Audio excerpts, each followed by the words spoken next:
कानून उसे पूरी छूट देता है और हिंदुस्तान के कानून में उसे बुर्का निकालने की जरूरत नहीं है। आप मिसाली कलेक्टर बन सकती हैं जो हिजाब करते हुए कलेक्टर है इंशाअल्लाह। अगर आप आईपीएस करती हैं तो आईपीएस में बहुत से ऐसे शोबे हैं जहां आपको पुलिस का यूनिफॉर्म पहनने की जरूरत नहीं है। मसलन इंटेलिजेंस का शोबा, इंटेलिजेंस ब्यूरो का शोबा, रॉ का शोबा, सीआईडी का शोबा, क्राइम इन्वेस्टिगेशन का शोबा, साइंटिफिक इन्वेस्टिगेशन का शोबा, साइबर क्राइम इन्वेस्टिगेशन का शोबा, जहां पर आप पूरा हिजाब पहनकर आईपीएस भी रह सकती हैं। और अगर कोई हमारी बहनें आईएएस आईपीएस बनेंगी तो इंशाअल्लाह उनके पेट से पैदा होने वाली नस्ल इस कौम के लिए बहुत फायदेमंद और बहुत ही फल आवर साबित होगी इंशाअल्लाह। बहन, आपने बहुत अच्छा सवाल किया, अल्लाह आपको इसका अजर खैर दे इंशाअल्लाह। अगला सवाल भाइयों की जानिब से लिया जाएगा। थोड़ा सा माइक नीचे करिए जी। अस्सलाम वालेकुम, मेरा नाम फैसल गजाली है, मैं ग्राफिक्स प्रिंटिंग का काम करता हूं। मेरा सवाल, अभी आपने बयान किया कि सूदी कारोबार इस्लाम में हराम है, उसी के मुतालिक है आज हमारे मुआशरे में एक बुराई आम होती जा रही है, वो है फिक्स डिपॉजिट एफडी। आज लोग इस बुराई को बुराई नहीं समझते, इसके बारे में इस्लाम हमें क्या बताता है, वजाहत करें। भाई ने बहुत फिक्र वाला एक सवाल किया, अल्लाह आपको अजर खैर दे मेरे भाई। भाई ने कहा है कि कई लोग फिक्स डिपॉजिट करते हैं। फिक्स डिपॉजिट का मतलब क्या है कि आपने बैंक में 5 लाख रुपए रखा है और 1 साल के बाद वो 5 लाख के बजाय बैंक ने आपको 6 लाख रुपए वापस कर दिए या 5,90,000 रुपए आपको वापस किए बैंक ने। तो क्या ये करना सही है? भाई सूद जैसे मैंने बताया हर हाल में हराम है। इस्लाम इस पर क्या कहता है? नबी सल्लल्लाहु अलैहि वसल्लम की मैंने हदीस बयान की, आपने सवाल करके मुझे याद दिलाया कि कुरान क्या कहता है, बयान करूं सूद का काम करने वालों के बारे में। अल्लाह सूरह बकरा सूरह नंबर 2 की आयत नंबर 279 में कहते हैं कि अगर सूद के हराम होने के हुक्म के बावजूद इसके बाद भी ये लोग सूद का मामला करें तो ऐ नबी इनसे कहिए ये अल्लाह और उसके रसूल से जंग करने के लिए तैयार हो जाए। अल्लाह की कसम है, कोई मुसलमान अगर अल्लाह और उसके रसूल सल्लल्लाहु अलैहि वसल्लम से जंग करेगा तो फिर वो मुसलमान बाकी रहेगा। तो फिक्स डिपॉजिट करना 1000% हराम है, हमें नहीं करना चाहिए फिक्स डिपॉजिट। ये सरासर कुरान और सुन्नत के खिलाफ है। उम्मीद मेरे भाई का जवाब मुकम्मल होगा।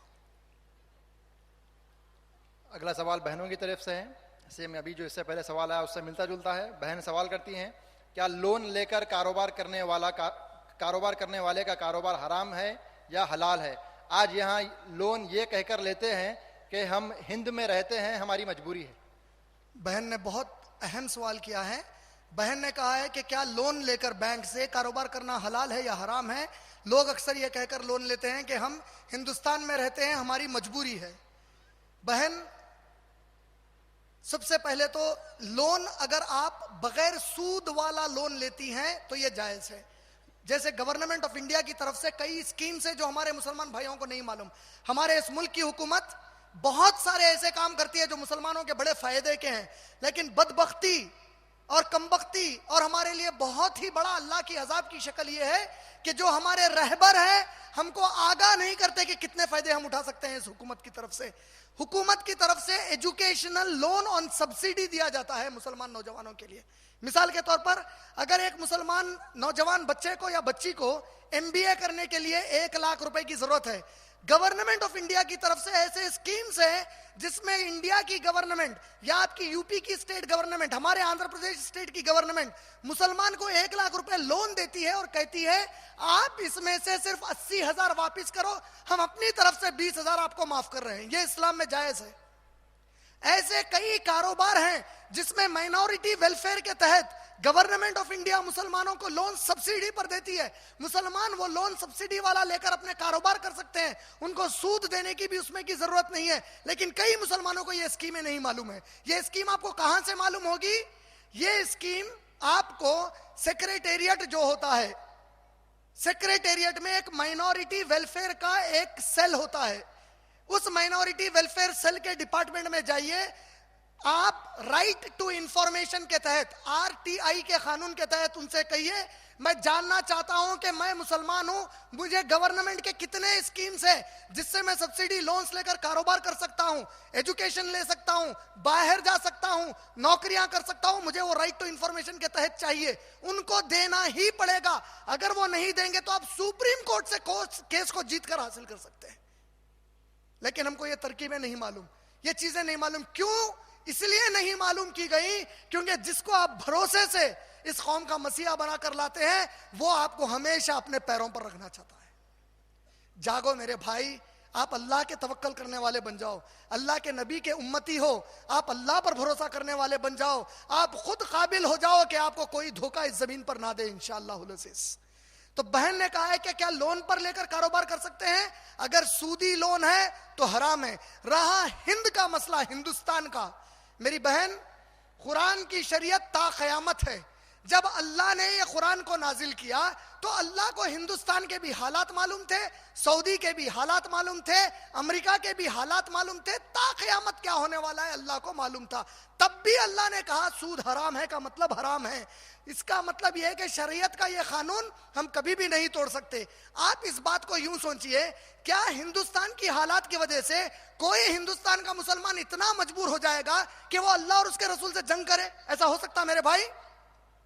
क्या कोई हिंदुस्तान की मुसलमान औरत या मर्द इतना मजबूर हो गया कि वो अपनी मां से जिना करे? नाउज़ बिल्लाह, ऐसा हो सकता है?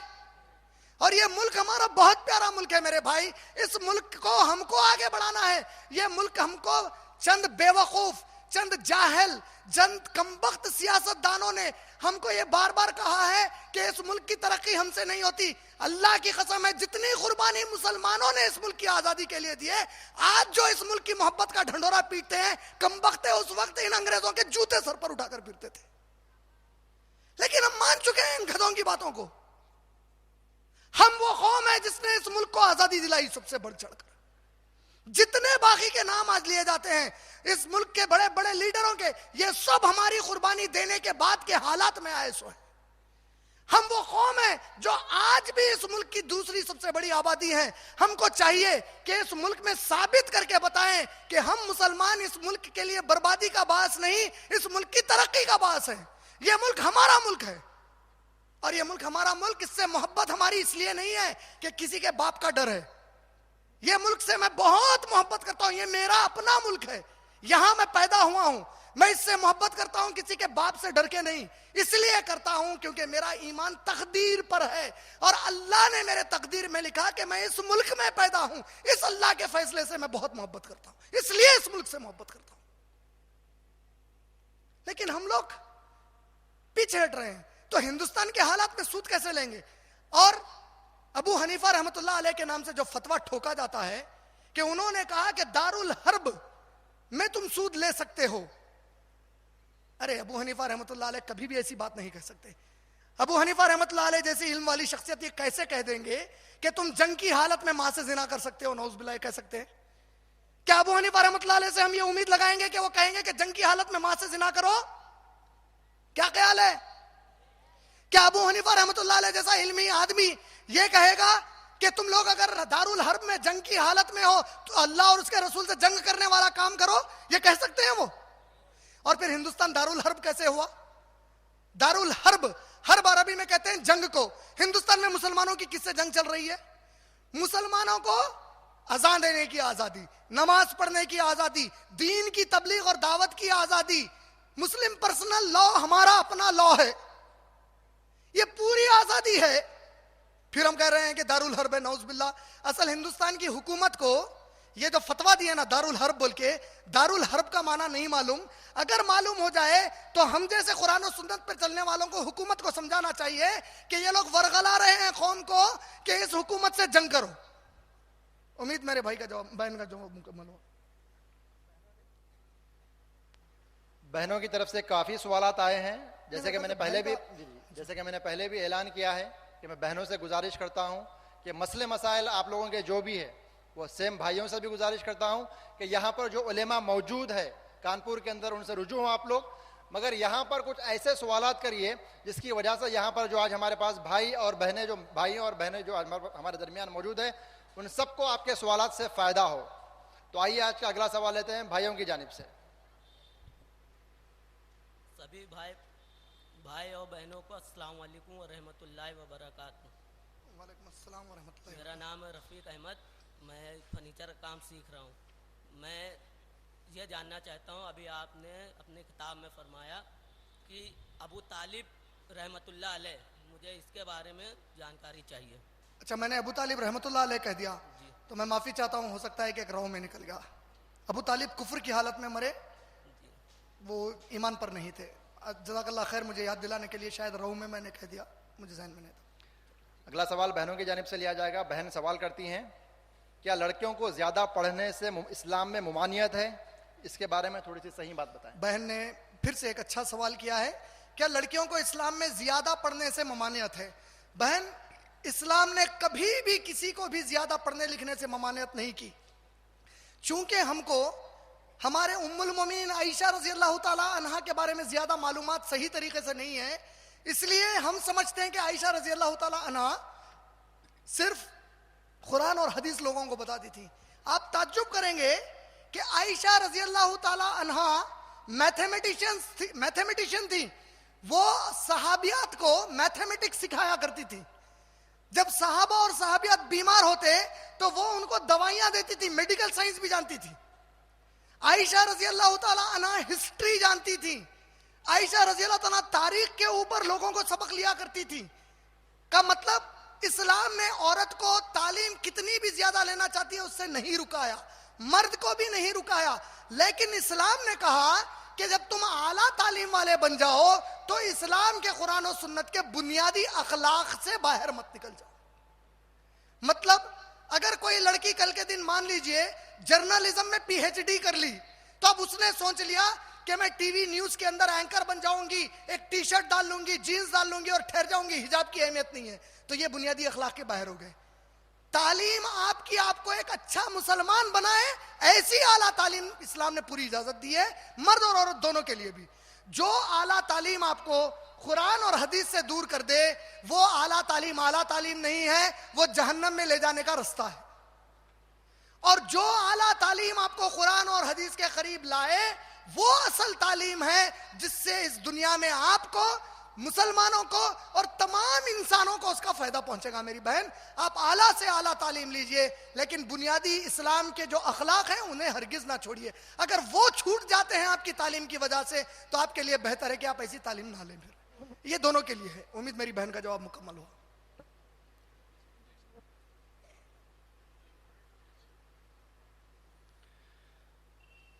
अगला सवाल बहनों की जानिब से लिया जाएगा, सॉरी भाइयों की जानिब से लिया जाएगा।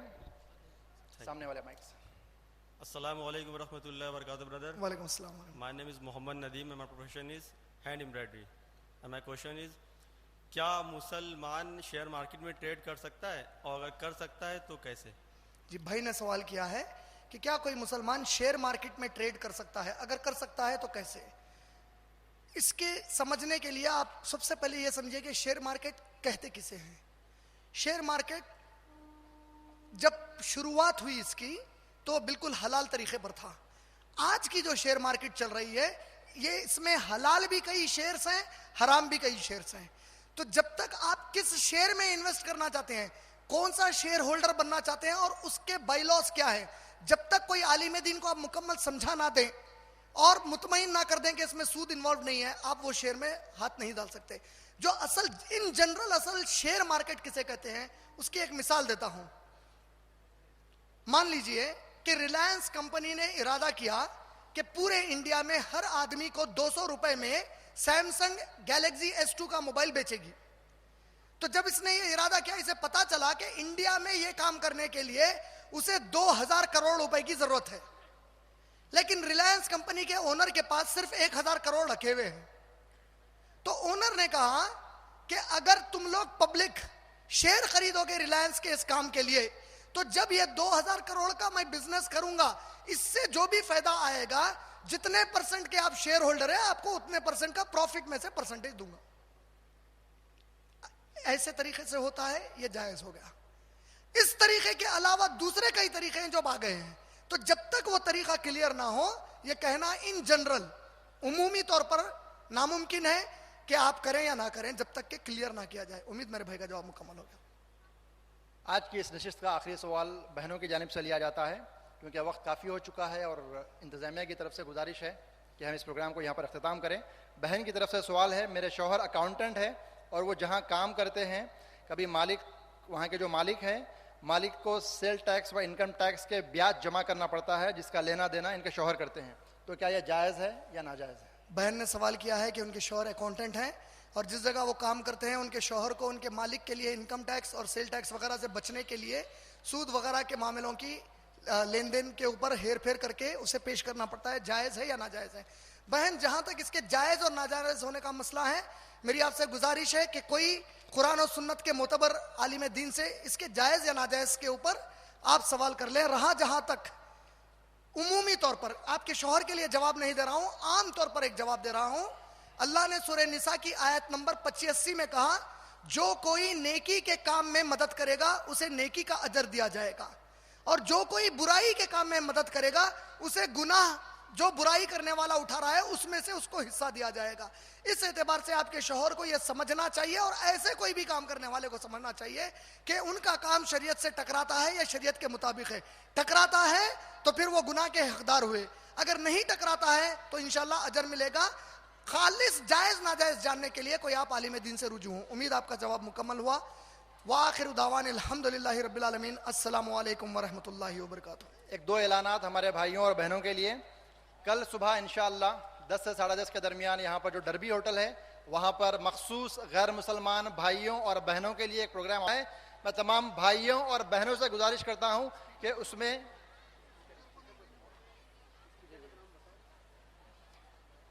कल का जो ये प्रोग्राम रहेगा इंशाअल्लाह इसके स्पीकर ब्रदर इमरान साहब रहेंगे। लिहाजा मैं तमाम भाइयों और बहनों से गुजारिश करता हूँ कि कल सुबह का जो प्रोग्राम है जिसमें आप लोग गैर मुसलमान भाइयों और बहनों को ज़रूर लेकर आएँ। और कल इसी ग्राउंड पर इंशाअल्लाह शाम में कल जो डरबी होटल में जो प्रोग्राम है उसके औकात रहेंगे सुबह 10:30 बजे से 10 से 10:30 के दरमियान आप लोग वहाँ पर आ जाएं गैर मुसलमान भाइयों और बहनों के लिए। और कल शाम में इसी ग्राउंड पर ब्रदर इमरान साहब का प्रोग्राम रहेगा जिसका उन्वान है अल्लाह पर ईमान पर कैसे। लिहाजा मैं तमाम भाइयों और बहनों से गुजारिश करता हूं कि उसमें ज़रूर शिरकत करें। मोहतरम हज़रात, अभी आपने जो है ब्रदर इमरान साहब से काफ़ी पुरमग़ज़ और मालूमात से पुर और काफ़ी ही गहरी तकरीर समाअत फरमाई। अल्लाह तबारक ताला ने बड़ी कीमती बातें आपके ज़रिए से कहलवाई हैं। और कल इंशाअल्लाह ताला सुबह 10:30 बजे जेएस टावर के डरबी हाल में गैर मुस्लिमों के लिए एक मखसूस प्रोग्राम होगा जिसका उन्वान वाहे गुरु जीसस क्राइस्ट है, भगवान अल्लाह क्या ये सब एक हैं।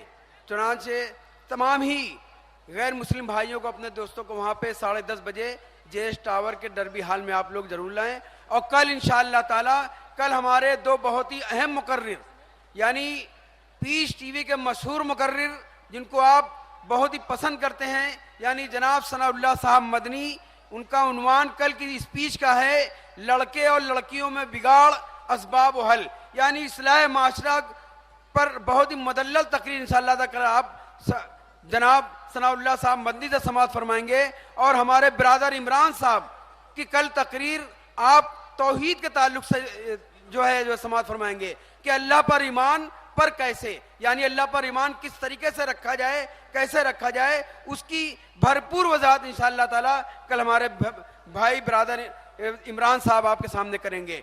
मैं आखिर में आप तमामी हाजरीन का शुक्रिया अदा करता हूँ कि आपने अपना कीमती वक्त निकाल कर इस अहम मजलिस को कामयाब बनाया और सवाबदारैन के मुस्तहिक बने। और इंशाअल्लाह ताला अल्लाह तबारक ताला आपकी इस हाजिरी को कल क़यामत के दिन जन्नत में जाने का सबब बना देगा। अब मैं इसी के साथ एक ऐलान के साथ इस प्रोग्राम का ख़त्म करता हूँ।